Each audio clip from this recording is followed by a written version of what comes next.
bite size and sitting with. No. Well, as you can tell, we talk really fast, and I think it's valuable that these videos are cut up into bite-sized pieces. But what's more valuable is to really digest the piece, right? You could binge watch all of these things, and I think we've talked about this before, but we brought it up again because it's so valuable to absorb something, really absorb it, and because there's so much richness in like one little thing we mention in one single minute of the video or something, to pay wholly attention to that and just really soak it in and re-listen to that thing and really have it be... And this applies to anything. A contemplation. Yeah, not just our videos, but I'm just using that because it's relevant. To the application to life, like to at least lean in that direction slightly. Otherwise, it is just like that, going from 2 or 5 years old, whatever, and realizing that other people have a totally different frame of reference and point of view than oneself. And then people live their whole life not really applying that to life. Yeah. And then eventually some people figure it out and be like, wow, anytime that I've ever thought that anybody else has thought anything and I've cared about that, I've just been really stupid because I have not applied this lesson I learned when I was 5 years old. And like, that is basically what happens, and where a person inevitably gets to is they stop doing that. And then they're like, wow, I am finally smart and intelligent for the first time ever. Like, that's like one of the inevitability of growing as a human being on Earth is like, that's just one of many, many things that happens. But that's what you have to lean to, is eventually applying the thing to life. So if we just go through all of the events of life from being 5 years old when we learn that, other people have that point of view, and we just keep going through events, going through things, we never sit with it and be like, maybe all those times that I am worried about what others think or anything, what does that mean? What about this thing that I know that nobody has the same point of view as me? Like, to sit with that just enough to be like, oh, I don't have to worry about anything. Then yeah, I mean, to think about, okay, if you did sit with that idea a little longer and then come to that epiphany or insight that then could change your life forever and really stick with you and make you feel that, oh, I've realized something that I never have to have that concern anymore.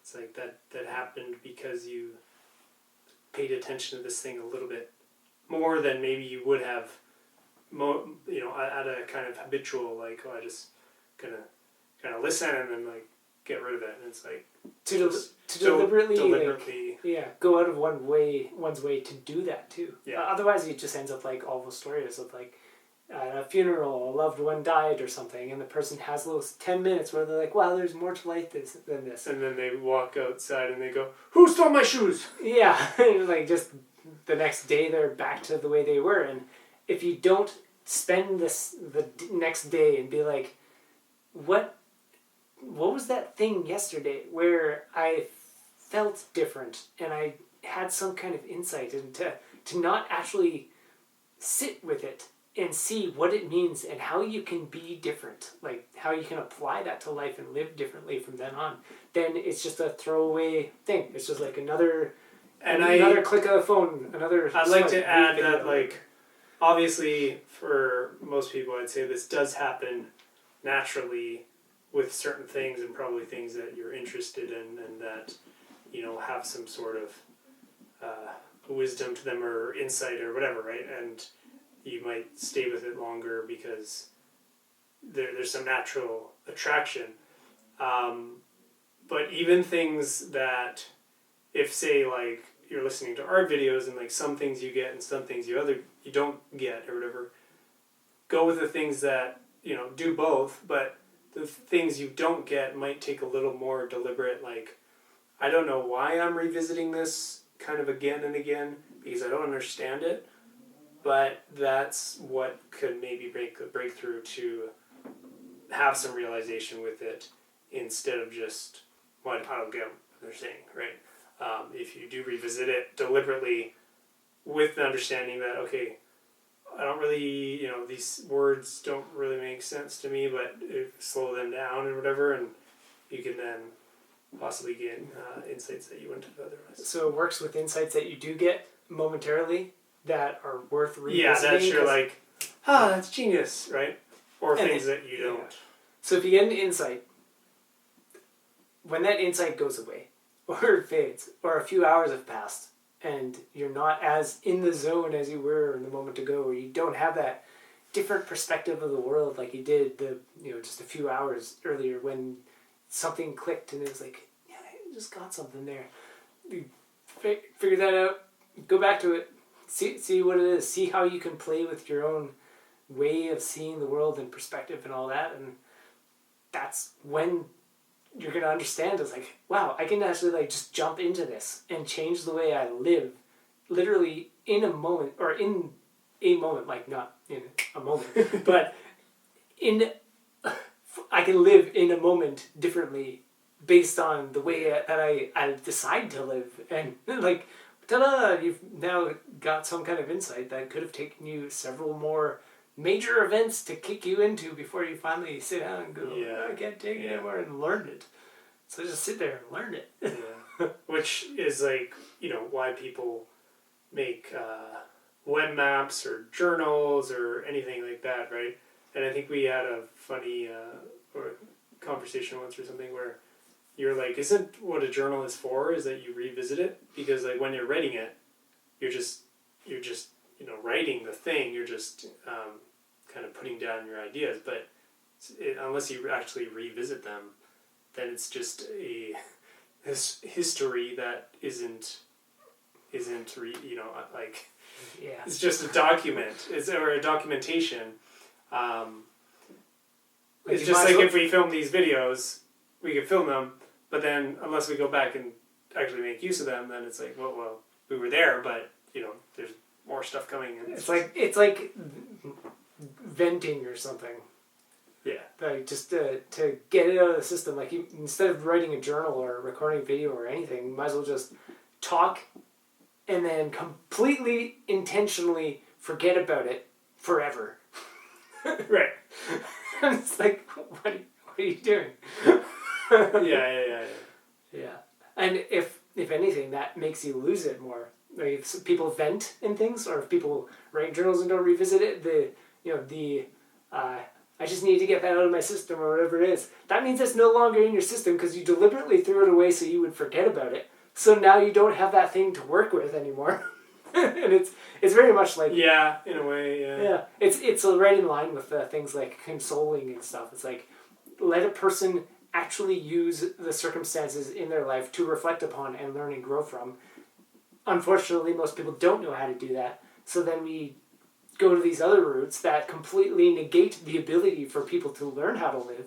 And then people don't learn how to live, and then they just roll in misery forever. And it's like, no wonder everybody takes way longer to learn things than they ever should, and way longer to figure out the basics of life than we ever really need to, and all this other stuff. We're just, people are really not great at this, but that's kind of the point, probably. I think we should talk about that consoling thing, because I was wondering about that recently. Consoling. Yeah. In particular about it? Well, just kind of what you just said about, like, there's a way to hear someone and be, like we talked about, not being in their suffering, but listening to them suffer and being able to be present with that. But that's different than consoling. Do you mean consoling in like... To put it in like a super blunt way is like to feed the pettiness one might have. Like if say I'm complaining about something like I don't like the way that my coworkers treat me or something. Yeah. then if I'm complaining about that, that's fine and dandy. But if I'm not actually making use of this at all, or like learning to figure out how to deal why with is it it myself, occurring, or yeah, like if I'm just suffering from it and getting it out of my system, or yeah, like have had enough of it, then in all of those situations, that means one is I've just reacted to the thing nonstop for a while, Yeah. and now I've encountered a moment where I can like throw it all out there and I'm just going to continue with it, or it has built up enough in me that I couldn't take it anymore. I have not like learned how to be better at all in any way, so now I'm just like, it's bottled up and I've just grown tense or whatever, and now I need to get it out of my system because I can't take it anymore, and it's just going to start building up again. Like, no matter what the circumstance is, it's just, I don't know what I'm doing. I don't know how to stop doing what I'm doing, whatever it is. Yeah. So if they're coming to a person, if I go to somebody and I do that, and then if they have any like insight or at all about how they can direct me in a way that I can get out of it, it's like that old quote, I don't know who quotes this, but if you befriend someone and lack the mercy to correct them, you are in fact their enemy.